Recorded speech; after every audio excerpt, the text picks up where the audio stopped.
Hi అండి, నమస్తే. Welcome back to Sri Satya recipes. ఈ వీడియోలో నాకు చాలా ఇష్టమైన కారప్పొడిని చేయడం చూపిస్తున్నాను.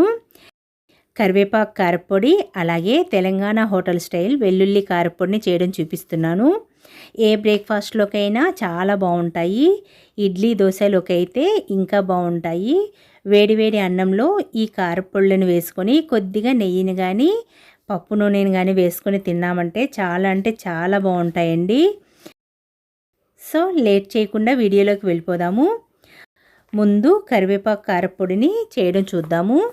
ఇందుకోసం కడాయిలో 2 టేబుల్ స్పూన్ ఆయిల్ వేసి 1 టేబుల్ స్పూన్ పచ్చిశనగపప్పు, 1/2 టేబుల్ స్పూన్ జీలకర్ర, 3/4 గిన్నె ధనియాలు వేసి లో ఫ్లేమ్లో వేయించుకోవాలి. ఆయిల్ ఎక్కువగా వేయకూడదు, మనకి కారప్పొడి ముద్దగా వస్తుంది. కాబట్టి ఇలా 2 టేబుల్ స్పూన్ ఆయిల్లో వేయించుకోవాలి. ఇలా కొద్దిగా వేయించాక ఒక 15 ఎండుమిర్చిని వేసి వేయించుకోవాలి. ఇలా లో ఫ్లేమ్లోనే వేయించుకుంటూ ఉండాలి.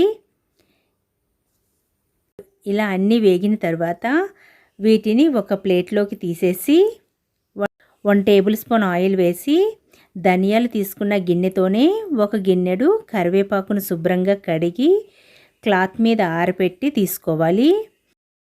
కరివేపాకును ఎండలో ఆరబెట్టకండి, ఇంట్లోనే క్లాత్ మీద ఆరబెట్టుకోవాలి. కరివేపాకును కూడా వేసి లో ఫ్లేమ్లో వేయించుకోవాలి. ఇందులోని తడంతా పోయి కరివేపాకు ఇలా వేగాలి. కరివేపాకు వేగిన తర్వాత వేయించిన ధనియాలు, ఎండుమిర్చిని కూడా ఇందులో వేసి ఈ రెండింటిని ఒక 5 మినిట్స్ వేయించుకోవాలి. వేడి మీద ఉన్నప్పుడు కరివేపాకు క్రిస్పీగా విరగదండి. చల్లారిన తర్వాత కరివేపాకు క్రిస్పీగా అవుతుంది. స్టవ్ను ఆపి పూర్తిగా చల్లారిన తర్వాత మిక్సీ పట్టుకోవాలి. ఇలా చల్లారిన వాటిని మిక్సీ జార్లో వేసి గ్రైండ్ చేసుకోవాలి. ఇదిగోండి, ఇలా కరివేపాకు చల్లారిన తర్వాత క్రిస్పీగా విరుగుతుంది. మిక్సీ జార్లో వేసి మెత్తగా గ్రైండ్ చేసుకోవాలి. అయితే నేను దీన్ని 2 బ్యాచెస్ కింద వేస్తున్నాను.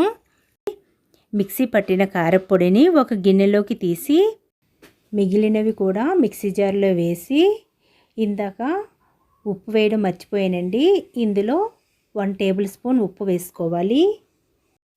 దీన్ని కూడా మెత్తగా గ్రైండ్ చేసి గిన్నెలోకి తీసుకోవాలి. ఒక వెల్లుల్లిపాయను తీసుకొని రేఖలుగా ఒలిచి కచ్చాపచ్చాగా దంచి ఈ కారపొడిలో కలుపుకోవాలి. అప్పుడే ఈ కారపొడిలో ఆ ఫ్లేవర్ దిగి కారపొడి టేస్ట్ అయితే చాలా బాగుంటుంది. సో ఇంతేనండి, కరివేపాకు కారపొడి రెడీ. ఈ కారపొడి ఇడ్లీలోకైనా వేడివేడి అన్నంలోకైనా కొద్దిగా నెయ్యిని కానీ పప్పు నూనెని కానీ వేసుకొని తిన్నామంటే చాలా అంటే చాలా బాగుంటుందండి. సో ఇప్పుడు తెలంగాణ హోటల్స్లో టిఫిన్స్లో వేసే వెల్లుల్లి కారప్పొడి చేయడం చూద్దాము. ఈ కారప్పొడి ఏ బ్రేక్ఫాస్ట్లోకైనా చాలా బాగుంటుంది.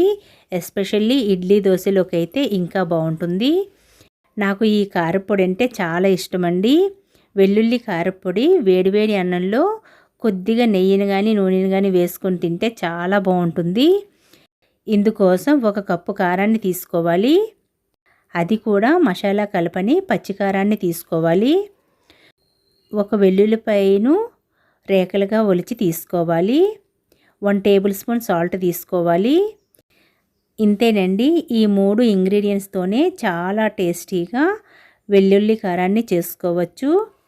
మిక్సీ జారులో ఈ కారాన్ని వేసి వెల్లుల్లి రెమ్మలు కూడా వేసి సాల్ట్ వేసి మధ్య మధ్యలో ఆపుకుంటూ గ్రైండ్ చేసుకోవాలి. సో కారంతో పాటుగానే వెల్లుల్లిపాయ రేఖలను అలాగే సాల్ట్ని వేసి గ్రైండ్ చేసుకోవాలి. అప్పుడే మనకి కారపొడిలో ఇవన్నీ మిక్స్ అయ్యి దాని ఫ్లేవర్ అనేది చాలా బాగుంటుంది. ఈ వెల్లుల్లి కారం అయితే చాలా మంచి స్మెల్ వస్తుందండి. ఈ కారపొడిని చేయటం కూడా ఒక 2 మినిట్స్లో అయిపోతుంది. ఇలా చేసి ఏదైనా గాజు బాటిల్లో స్టోర్ చేసుకున్నామంటే నెల రోజుల పాటైనా టిఫిన్ చట్నీస్తో పాటుగా సైడ్ డిష్లా చాలా బాగుంటుంది. సో అలాగే వేడివేడి రైస్లోకి అయితే చాలా బాగుంటుంది. ఇంతేనండి, ఇలా కరివేపాకు కారపొడి అలాగే వెల్లుల్లి కారపొడి రెడీ. సో ఈ కారపొళ్ళు రైస్ అండ్ బ్రేక్ఫాస్ట్లోకి అయితే చాలా బాగుంటాయి. సో తప్పకుండా ఒక్కసారి ఇలా ట్రై చేయండి. ఈ వీడియో మీకు నచ్చినట్లయితే లైక్ చేయడం మర్చిపోకండి. మీ ఫ్రెండ్స్కి బంధువులకి షేర్ చేయండి. మన ఛానల్ని కొత్తగా చూస్తున్న వారైతే ప్లీజ్ సబ్స్క్రైబ్ చేసుకోండి. Thank you.